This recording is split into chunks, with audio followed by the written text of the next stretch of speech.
and welcome to the X22 Report. My name is Dave, and this is episode 488, and today's date is October 9th, 2014, and the title of this episode is, Will the Central Bankers Invade Switzerland Next? Now, we're going to talk about that a little bit later in this report, but let's get right into the economic collapse news.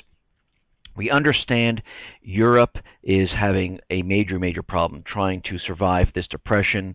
Some countries are in a recession, but we can see that everything is really bad in Europe, just like it is in the United States, but of course the government officials manipulate all the numbers.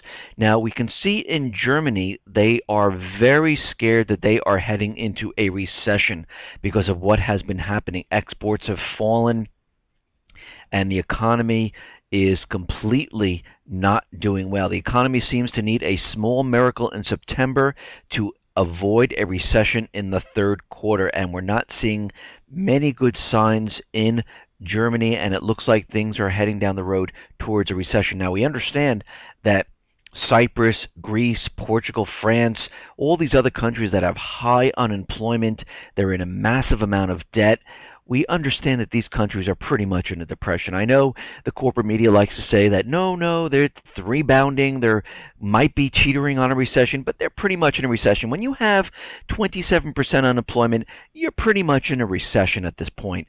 And we can see that all these countries are pretty much fighting against more austerity. They don't want more cuts. They don't want to take on more debt. And this is a huge problem, and we're seeing a lot of protests going on around these countries. And we see these countries taking precautions because they realize going down the road as things start to collapse, there are going to be a lot of riots. Now, here in the United States, what we are seeing the United States government, the Fed, continually manipulating all the numbers, trying to make us believe that we are in a recovery, and they're trying to make it seem like unemployment is fabulous. We see the initial claims are once again very low, and we have to remember those stores that are closing now, because there's a lot of stores closing, a lot of layoffs coming, and those people who are not working more than 30 hours or making a certain amount of dollars each week, they are not counted on the unemployment insurance. So we have a lot of stores closing, Staples, Radio Shack, JCPenney, Abercrombie Fitch, a lot of stores laying off the people, closing their stores, and they're doing this, but a lot of these people are not counted, and this is why we see the numbers really not going anywhere at this time, because most of the jobs in the United States are mainly retail, leisure, part-time type of work, and we see major corporations are continually laying off people. Oshkosh Corp laying off 370, Republic Steel is laying off 105, Bank of America is laying off another 187, University of Southern Maine 50, Bell Helicopter laying off 320, Turner Broadcasting System laying off 1,475 people. So layoffs are continuing, it's nonstop. And we're going to see this really start to ramp up as we go through the fall. There's going to be a lot more layoffs coming, and we have to see when we go through this holiday season, we are going to see a lot of stores close. We're going to see a lot of layoffs, and we can see already that this holiday season is not going to be doing that well.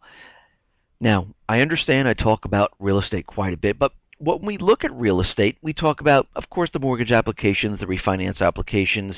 We talk about the pending sales, the existing sales, but we need to start talking about how these builders are trying to get people into buying homes. They're giving a lot of incentives, almost like the car dealerships. Home builders are offering buyers incentives such as swimming pools, built-in barbecues, subsidizing mortgage rates. The builder is agreeing to put up for closing costs, $10,000, $20,000, whatever it takes to get the people in to buy the homes, they are doing it. And they will even throw in extras if they need to. And this is a snapshot of how the real estate market is today. When you have a strong real estate market, you don't need all the bells and whistles, you don't need the special incentives, you don't need to be paying for everything, because people have the ability to purchase the house. They have the savings, they have the credit, and they have the comfortable, secure feeling in their job that they can purchase this home. And what we're seeing is that they're trying to give as many type of incentives as they possibly can. We saw this happen prior to 2007, 2008 when the real estate market started to slow down. They started to give more and more incentives. Car dealerships were throwing incentives left and right. The subprime market was running sky high here, and we're starting to see this is the same thing happening now in 2014. Now, in major cities, we are seeing sales slow down. Investors came in and pushed prices too high, and now what we're seeing is everything start to level off and start to come down. Sales are not going well. After jumping 32% in 2013, new home sales in Las Vegas area in the first 8 months of this year fell 26% from a year earlier. It's hard for builders to cut their pace when they've been trying to rejuvenate the numbers over the past 5 years, so they continually build the homes. They have their sentiment way up, thinking that the market's going to get better, and what's happening is they can't push the homes, they can't get them out there, and this is where they're coming up with all these incentives. And right now, we are not seeing the real estate market looking good. We're seeing the rebound in new home prices basically have peaked, and they're starting to fall, and a lot of builders are starting to realize this. They're seeing the prices come down. Actually, if you look around the country now, you're starting to see people slash their prices quite a bit. I've been looking in the north, the south, the west, and what I'm seeing is homes that are selling at $500,000, $600,000, $400,000. They've been cutting their prices from $10,000, $20,000, $30,000, $50,000, and they're still on the market, and they cannot move the homes. Traffic is drying up. We've seen this once before. Now, yesterday in the report, I discussed how China has overtaken the United States and has become the largest economy, and there are a couple more factors that we need to look at in regards to the United States and China, and End of the American Dream has a couple points here. When you add up all imports and exports, China now accounts for more total globe trade than the United States does. China is now the leading manufacturer of goods in the entire world. Back in 1998, the United States has 25% of the world's high-tech export market, and China had just 10%. Today, China's high-tech exports are more than twice the size of U.S. high-tech exports. China now has the largest new car market in the entire world. China now has more foreign currency reserves than anyone else on the planet. China is the number one gold producer in the world. They are also the number one gold importer of the world. China is now the number one producer of wind and solar power on the entire globe. China produces more than twice as much cotton as the United States. They produce more than 3 times as much coal. They produce 11 times as much steel as the U.S., and pretty much China controls over 90% of the total global supply of rare earth elements. So we can see China has become the economic powerhouse right now. The United States is lagging behind. Of course, as we know, the dollar is completely collapsing, and we realize we're in the end game, and this is why the United States central bankers are out there pushing war wherever they possibly can. Now, as the title says, will the central bankers invade Switzerland? Now, everyone's probably wondering why I'm saying this, or maybe some of you know exactly why I'm saying this, because something very interesting is going to happen on November 30th of 2014. The Swiss people have the opportunity to determine not just the fate of their own financial system, but also to be the catalyst for the return of sound money in the Western world. The Gold Initiative referendum, November 30th, 2014, and they are going to vote. And what are they going to vote on? Returning their national gold, which is held abroad, back to Switzerland, requiring the Swiss National Bank to hold 20% of their assets in physical gold, prohibiting further gold sales. So basically what they want to do is back their currency with gold. Switzerland has printed around 400 billion Swiss francs in the last 6 years in order to hold its currency down against the euro and other currencies.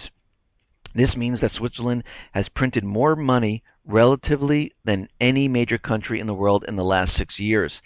A currency backed by gold means that the government and the central bank cannot manipulate the currency at will and print worthless pieces of paper that they call money. This would stabilize the real value of purchasing power of the Swiss franc.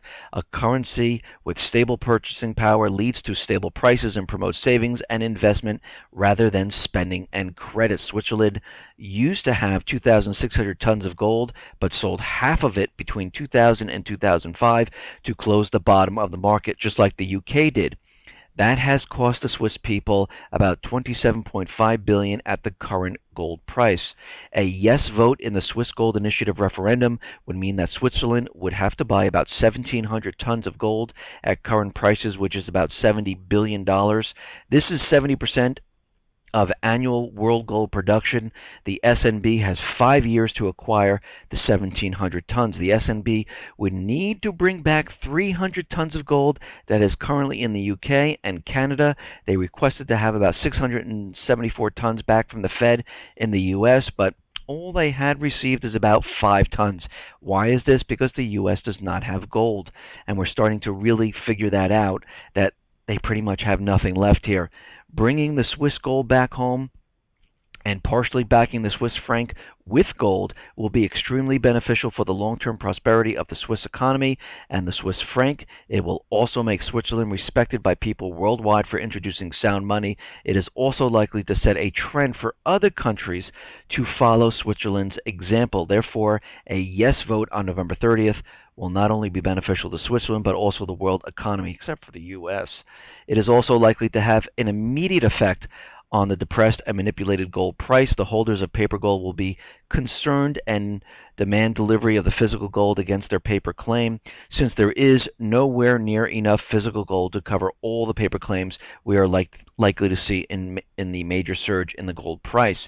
So basically what's happening here is they're going to have a vote here, and they're going to say, you know what, we're going to start backing our currency with gold. And again, the central bankers here in the United States, the Fed, they are not going to like this whatsoever, because if this spreads, and this is voted yes, this is going to be a huge amount of problems to the United States, because we already realize that Shanghai and Singapore, they both have physical gold markets. If the Swiss start to do this and they ask for all their gold back, and this is going to pose a huge, huge problem on the entire market, and we're going to have to watch this very, very carefully as we go forward. Now, in regards to Obamacare, we understand that I am not for this whatsoever. If you don't know what I'm talking about and you are new, just go back to my previous episodes and you can hear me talk and rant about Obamacare. But what we're seeing in many of the states right now is that the premiums are starting to creep up, and we're seeing a lot more states reporting this. Iowans are feeling the heat from Obamacare. Their premiums are rising. They're going to experience a 14.5% increase in premiums. And of course, Obama was out there the other day saying that, no, premiums are not rising. This is so affordable. And if you can't find a health insurance, that's because you don't know how to shop for it, which is absolutely ridiculous.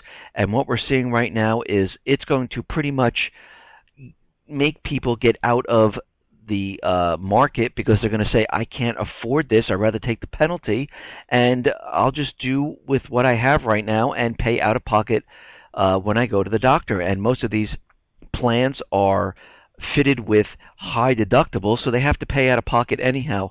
And the only time you'd really actually use the health insurance is if you had some type of catastrophic need, if you have cancer or there's an emergency surgery or something like that. So most of the people now are taking their chances. Now, I saw a very interesting article on the Common Sense Show, Dave Hodges, and it said, is Obama planning mass arrest? And the question is, well, is he? Is he really trying to do this? Is the government really trying to come after Americans and pretty much find out who those people are who are a threat to their authority when the collapse comes? And we have to look at this and say, yeah, he pretty much is. If we look at this, they implemented these laws, which is the Patriot Act and the National Defense Authorization Act, which allows the president to deem anyone a domestic terrorist without any proof, throw them into prison for a year without any due process. It also gives the government the right to lie to the people as of Section 501C. They can use propaganda. The government has already compiled, thanks to the NSA and FBI, about 8 million names who might be a threat to the U.S. government, and I'm sure it's much higher than this. The Obama administration is asserting that the president can authorize the assassination of Americans abroad, even if they are from any battlefield and may never take up arms against the U.S., but have only been deemed to constitute an unspecified threat. Now, what is an unspecified threat? Pretty much just someone who's suspected of doing something. The U.S. government has now established a death list for U.S. citizens abroad. Question, why did the Department of Homeland Security buy 1.6 billion rounds of hollow point ammunition and 7,000 fully automatic machine guns? Why do the Postal Service, Department of Education, Internal Revenue Service, Social Security Administration, National Oceanic and Atmospheric Administration buy up weapons and ammunition in bulk? It makes no sense. Why does the Department of Agriculture need 320,000 rounds of hollow point bullets? Why is FEMA stockpiling massive quantities of emergency supplies and caskets?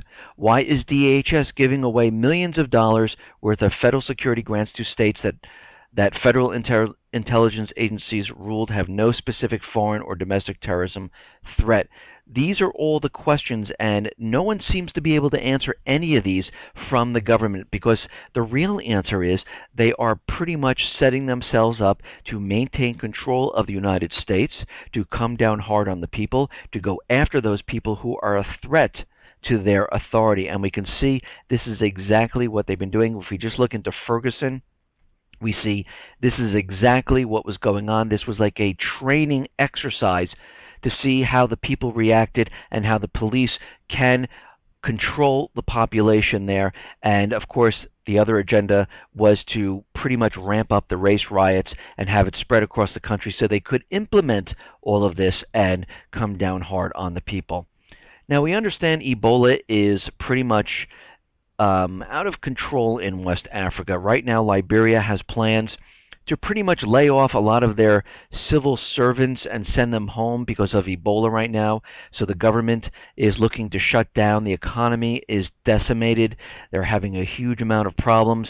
Liberia is saying that Ebola has hit their economy so hard, they're going to have to go back to the IMF and borrow more money to help the economy. And this is exactly what the U.S. government really wants. If you look at their playbook and how they go about destroying a country where the United States then can go in and remove the government there, they pretty much use like terrorists to destroy what is going on in the country. They're using Ebola like we're seeing, which destroys the economy, puts them on the hook to the central bank. The United States then brings in soldiers to the area to maintain control. And pretty much this is what we've been seeing. And like I've said, the Ebola outbreak is kind of contained in this whole West African area of Senegal, Guinea, Liberia, Sierra Leone, Congo, Nigeria. And it seems like Nigeria is seeming to do a little bit better than the others.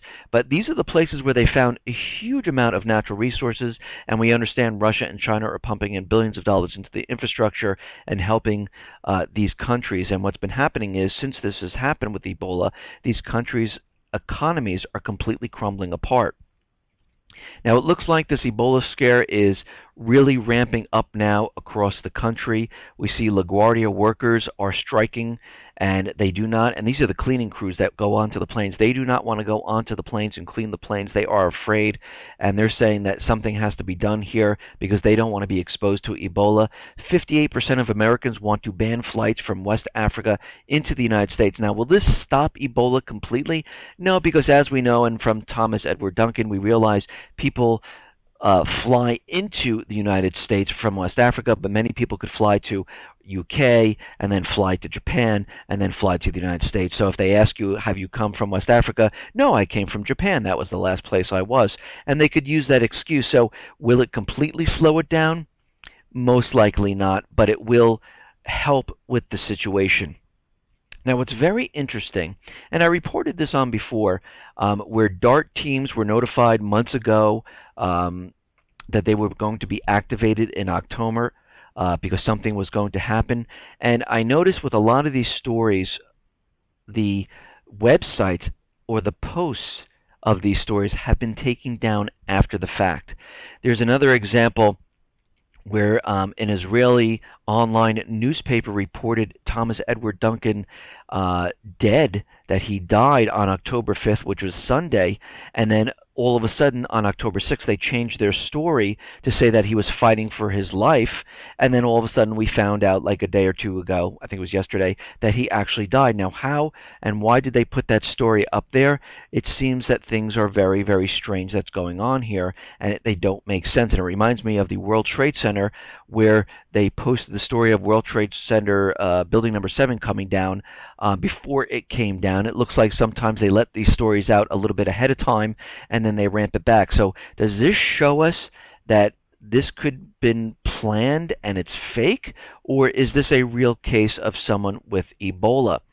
Because what we're seeing right now is the National Institute of Health, they have come out and saying, you know what, we might have to vaccinate countries to stop this Ebola outbreak. And this is one part of the agendas that we've been talking about, where they would like to just vaccinate every single person. And again, we don't know what's in these vaccines whatsoever. And are they vaccinating us to get Ebola, or are they actually vaccinating us to protect us against Ebola? And we don't know. Or is there something else in these vaccines?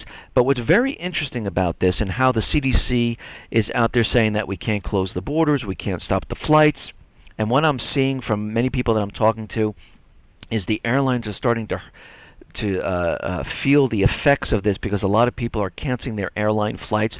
They're a little bit nervous about getting on the airlines. A lot of people are nervous about getting on buses and subways, and this really could decimate the economy here moving into the winter and holiday season even further if this really ramps up. But what's very interesting is the CDC said they can't close the borders, they can't stop the flights from coming in, and there's a report that's saying that from the Ebola-stricken countries, the United States receives about 150 people from these countries per day. And right now, the CDC, DHS, they can't handle about 150 people a day where they can take them and screen them to make sure that they're not infected. It seems a little ridiculous to me about their statements when it's only 150 people coming in from these countries. Now, will this stop it? Most likely not. Now, a couple of reports ago, I think this was about 3 weeks ago in episode 467, I reported on Uganda.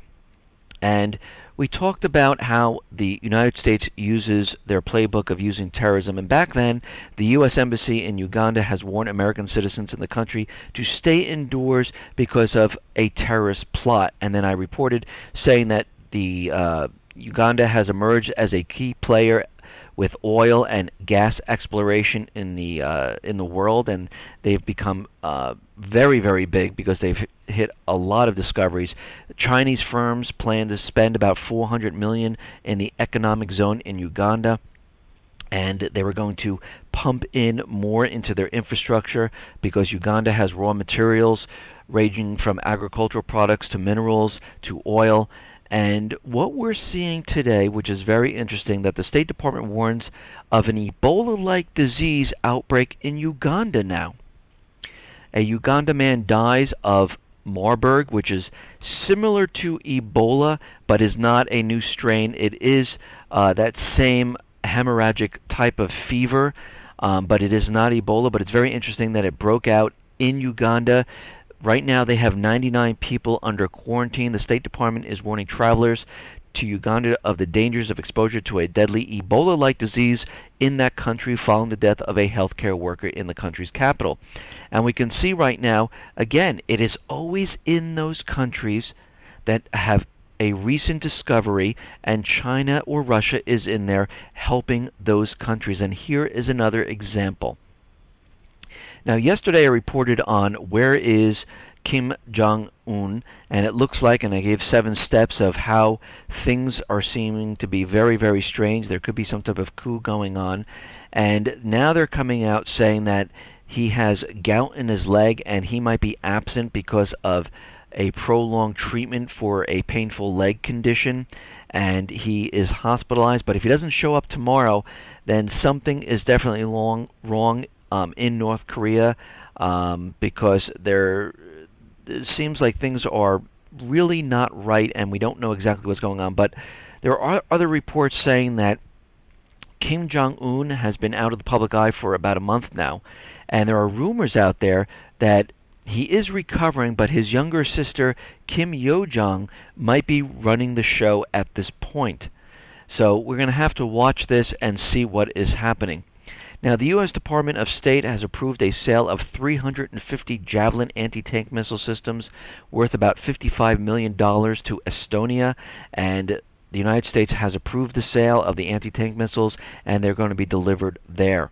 Now, in China, on the Pacific here, where we know the United States is encircling China, containing China, the United States has decided to pull back its forces from the Pacific First Island Chain, which stretches from Alaska to the Philippines, to the Second Island Chain in the Central Pacific, as China expands its forces projection capability. Basically, they have a new DF-21 anti-ship ballistic missile, which has been supplied to units of the People Liberation Army, which may prompt the United States to withdraw its forces further back, because basically this missile has a long-range capability. The missiles are understood to have the range to attack U.S. military facilities and naval warships in Okinawa, Japan, and in South Korea, and this is why they're moving it back. And we can see right now, this is definitely in preparation for World War III. We see the United States, Japan, Vietnam, Australia all building up the forces. The Philippines all on one side. We see China on the other side. And of course, we know President Obama was out there saying that, yes, we have done this to contain China. Now, it looks like the Dutch Foreign Minister Frans Timmermans has come out with a report saying that one of the passengers was wearing an oxygen mask. I believe this is an Australian citizen who had the oxygen mask around them. So now they are believing that the plane did not explode in the air, that they had time to put on oxygen masks, and everyone didn't die all at once. And this goes back to the theory that the plane was being followed by a military plane. It was shot at, and then it came down. And this whole Buk missile system might not actually be true at this point in time.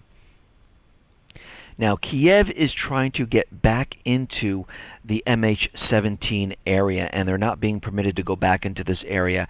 And it seems like they want to take control of what is going on. I think they're very nervous about what's going to be reported and what information is going to be leaked out, that pretty much as we're really starting to see, they are most likely the ones who shot down the plane, trying to blame it on Russia. It's basically a false flag event, and it seems like they're trying to get back into this area to cover up whatever they have to cover up. Now, it seems like the U.S. is continually sending weapons to Ukraine. Russia is out there saying U.S. plans to supply weapons to Ukraine are not what is needed for political settlement of Ukraine crisis. There is no need to send in more and more weapons. We have to have dialogues. We have to talk about peace. And of course, as we know, the central bankers absolutely do not want peace whatsoever. Nuland is out there, and she is saying that the sanctions will not be lifted until Russia withdraws all its forces and military equipment from the Ukraine. And of course, they can't do something when they don't have their military equipment and their forces inside of Russia. So this is going to be something very tough. But what she actually is really saying, and you can hear this from her quote, "Today there is peace. There is a peace deal on paper in Ukraine.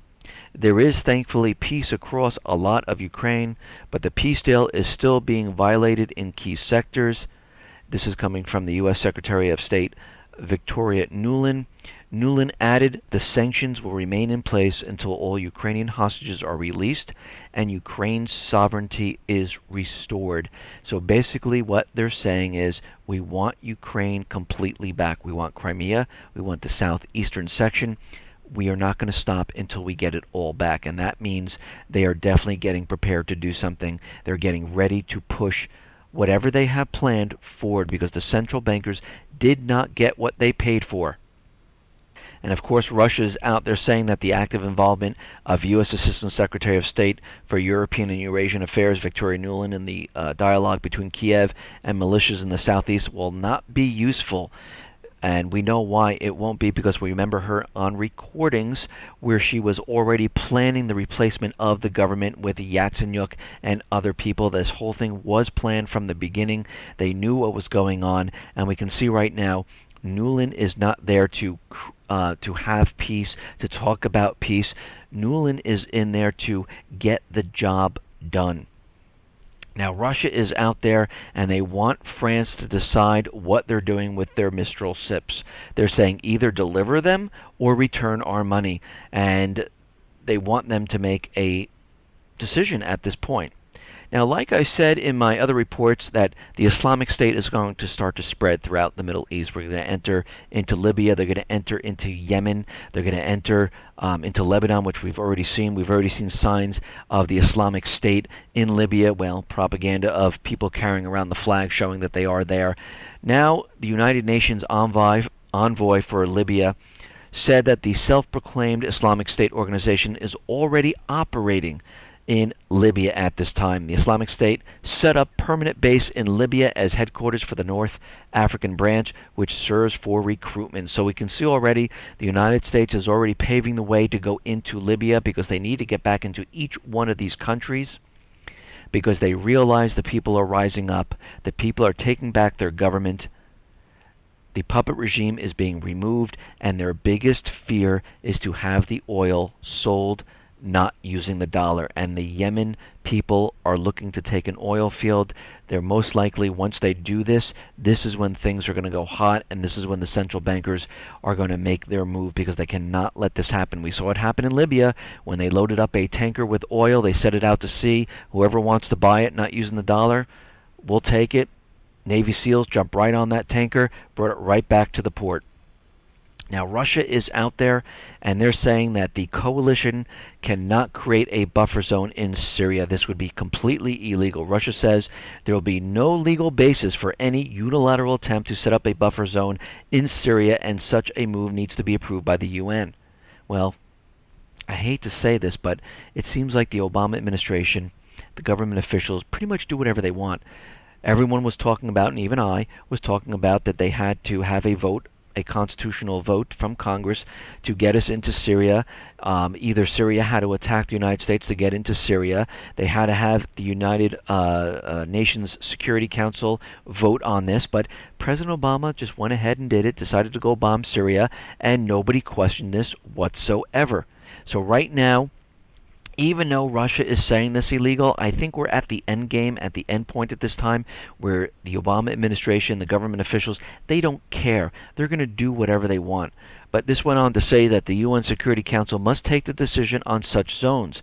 One-sided attempt by a country or coalition to create the buffer zone is illegitimate. Turkish president said on Tuesday that the Ankara is ready to launch ground operations against the Islamic State only if a buffer zone was set up between Turkey and Syria. And this is exactly what the United States wants. They want Turkey to move in with ground troops. This way, if the ground troops are attacked, NATO can say, we can implement Article 5, we can have all the other nations come to assist Turkey, and then they can move into NATO. And this is exactly what they're planning at this point in time, and we can see that this is going full steam ahead. Now, we understand the FBI, the government officials in the United States continually say that China is attacking all the corporations. They're attacking the financial industry. Russia's attacking the financial industry. Beijing has lashed out at an allegation by FBI director that the Chinese hackers were guilty of causing billions of dollars of damage to the U.S. economy. China accused the U.S. of using such statements to divert attention from its own massive cyber spying. And we have to remember one thing.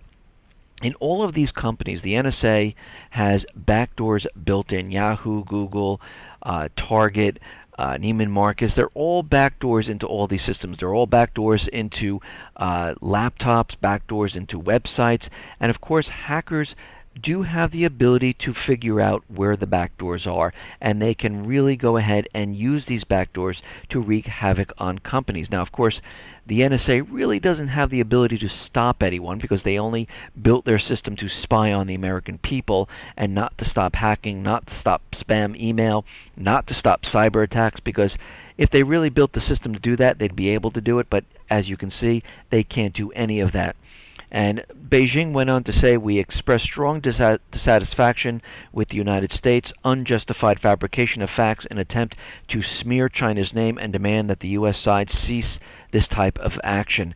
And we can see the reason why they are doing this is to demonize China. Now, if China really wanted to steal billions or bring the economy down, they would not have to do any of this. They are a creditor of the United States. They hold billions of dollars of treasury bonds. Why in the world would they want to do this at this point in time and mess around with billions when they have trillions? It makes no sense. So all of this is being set up for that major cyber attack. Now, of course, they're using this at this point because they have CISA and CISPA pending in the Senate. They want those to pass, so they're creating all of these events, and they're showing that, yes, we are very vulnerable and we need these laws passed. And this is why they're doing this at this time. Now, it seems like the federal officials have called a sitting U.S. representative a liar after he went on national television claiming that the Islamic militants were crossing into the country through the Mexican border. Now, of course, as we know, the Islamic State is controlled by the United States, Israel, UK, and many other Arab nations, but the Homeland Security is saying absolutely not. Republican Duncan Hunter was telling a tale Tuesday afternoon when he said the insurgents were traversing the Texas border. And he says he has proof. At least 10 of them have passed through the border. They asked, where did you get this information? He said from the Border Patrol, and of course the Border Patrol is not responding to this. And as we know, the borders are completely open right now. Illegals are coming over. The Border Patrol agents are very busy with a lot of paperwork. And again, we have no proof of this. And he's out there and trying to increase the fear factor for the upcoming false flag event. Because as we know, this will be an inside job. The cyber attacks against the financial institutions will be an inside job.